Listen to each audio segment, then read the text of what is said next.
Hey, I was just doing a little reading here, and it kind of got me thinking how sometimes in life it can be shocking when you find ill intent or malice or willingness to do harm to others. You can find that coming to you through people, and it can be shocking. Of course, it can shake your faith in humanity. It can shake your faith in yourself. I mean, it can certainly do that. But especially shakes your faith in the world you thought you knew, and for those of us who have some kind of faith, it shakes your faith in God or whatever you believe in.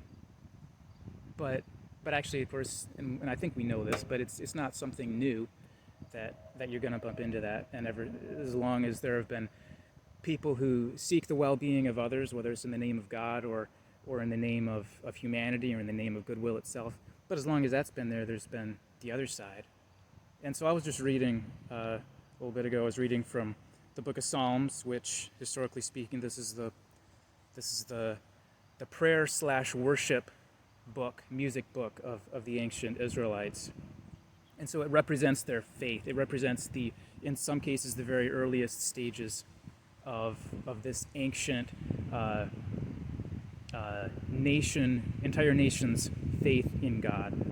And I just wanted to read this a little bit from Psalm 36. It's basically a song with 3 verses.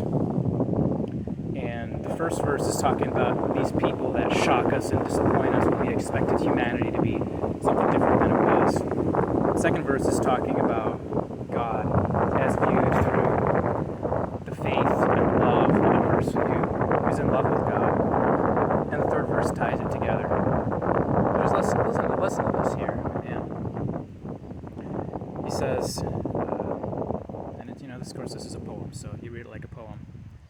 An oracle within my heart concerning the transgression of the wicked person. Dread of God has no effect on him, for with his flattering opinions of himself, he doesn't discover and hate his iniquity. The words from his mouth are malicious and deceptive. He has stopped acting wisely. He has stopped doing good. Even on his bed, he makes malicious plans. He sets himself on a path that isn't good, and he doesn't reject evil. This is the second verse.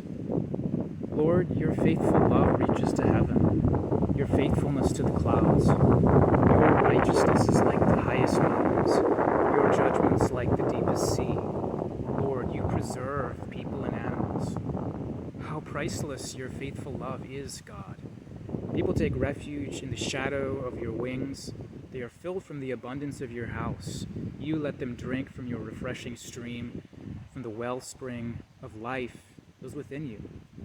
By means of your light, we see light. And then here's the third stanza that kind of ties it all together. Spread your faithful love over those who know you, God, and your righteousness over the upright in heart.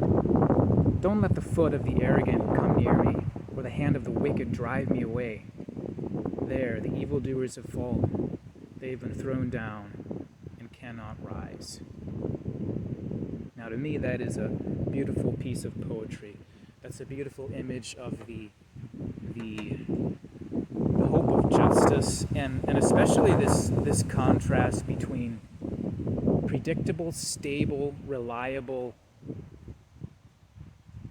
wrong in the world, which is always going to shock us. But why should we be shocked when in this ancient spiritual text that for some of us we believe to come from God, it's talking about it and saying we should expect it. But it's a contrast between that stable, consistent, predictable thing and another stable, consistent, predictable thing.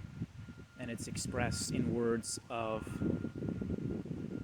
grandeur and love and faith that this is the God who we are in love with.